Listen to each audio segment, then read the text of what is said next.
जय जवान जय किसान जय शिक्षक समाज साथियों, सभी को सादर प्रणाम।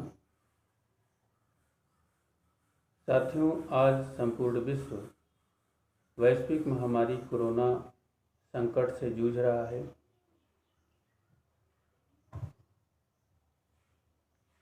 और हर व्यक्ति इससे प्रभावित हुआ है, प्रत्यक्ष अप्रत्यक्ष रूप से।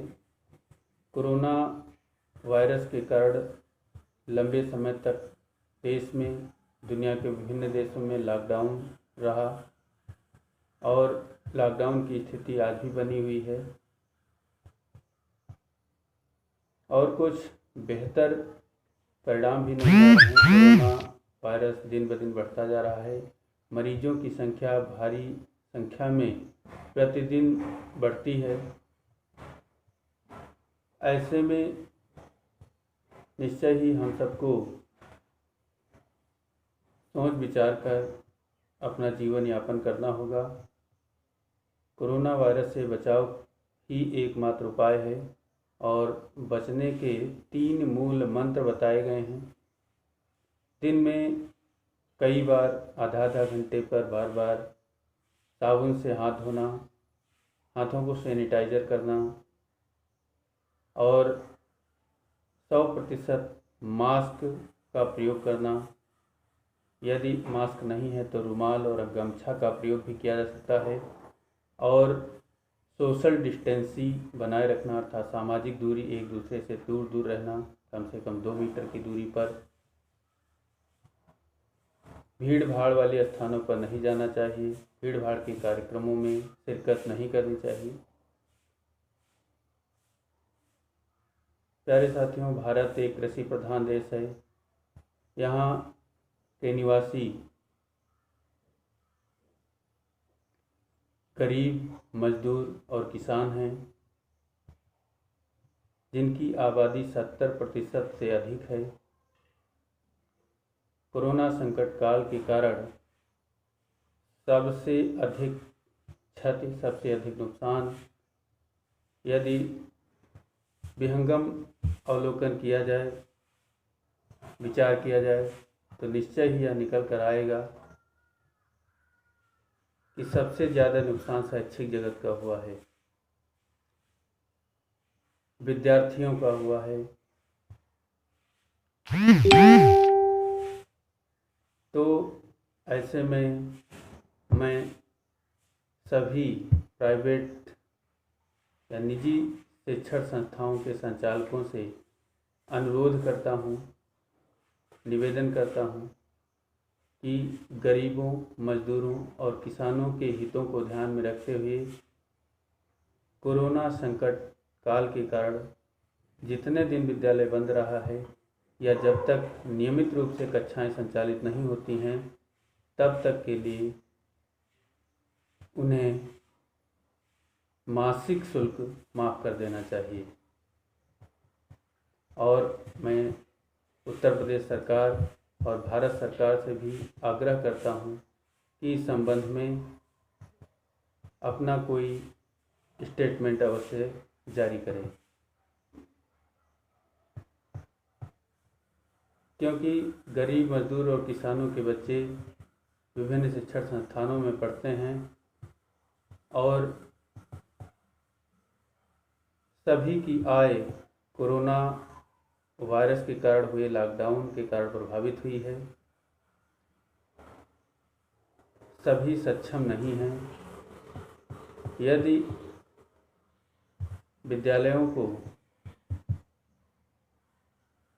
यह अधिकार दे दिया गया कि वह फीस वसूलें, तो गरीब अमीर के बीच वह भेद नहीं कर पाएंगे और सभी से फीस वसूली जाएगी। ऐसे में गरीब बेचारा परेशान हो जाएगा।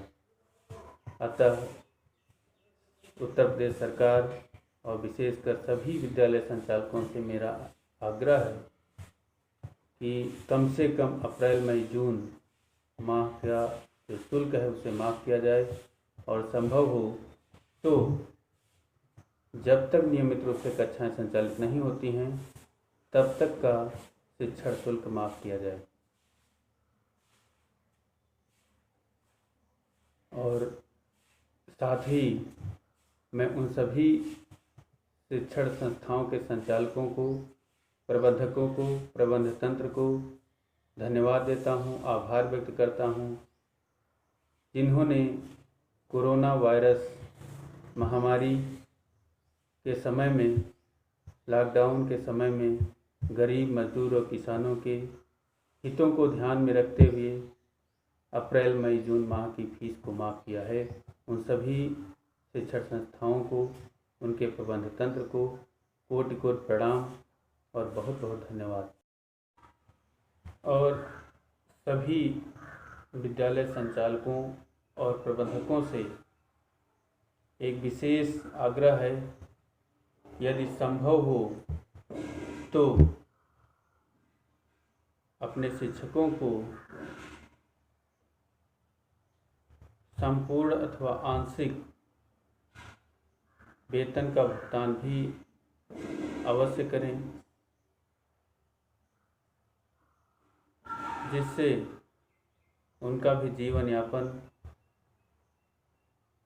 सुचारू रूप से चल सके।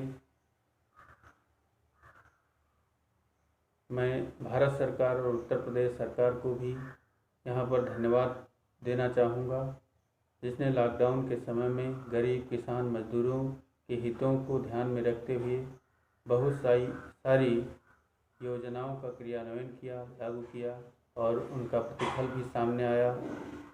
लोगों को राशन की दुकानों से मुफ्त में भारी मात्रा में अनाज भी प्राप्त हुआ और भी जो भी सुविधाएं सरकार ने दी वह प्राप्त हुई हैं। इसके लिए राज्य सरकार और केंद्र सरकार को भी बहुत बहुत धन्यवाद।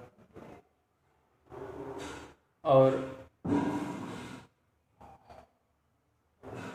उत्तर प्रदेश सरकार से विशेष निवेदन मैं करना चाहूँगा कि पिछले शिक्षा सत्र में हाई स्कूल और इंटरमीडिएट का बोर्ड परीक्षा शुल्क जो 6 गुने से अधिक बढ़ा दिया गया था, वैश्विक महामारी कोरोना संकट काल की मुसीबतों को, गरीब मजदूर किसान की समस्याओं को ध्यान में रखते हुए उस बढ़ी हुई फीस को तत्काल वापस लिया जाए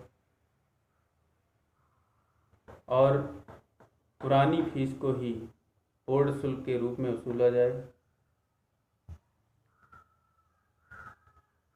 उत्तर प्रदेश सरकार से मैं निवेदन करना चाहूँगा कि इससे संबंधित कोई शासनादेश जल्द से जल्द जारी करे। सभी विद्यालय संचालकों को सादर प्रणाम, धन्यवाद, आभार।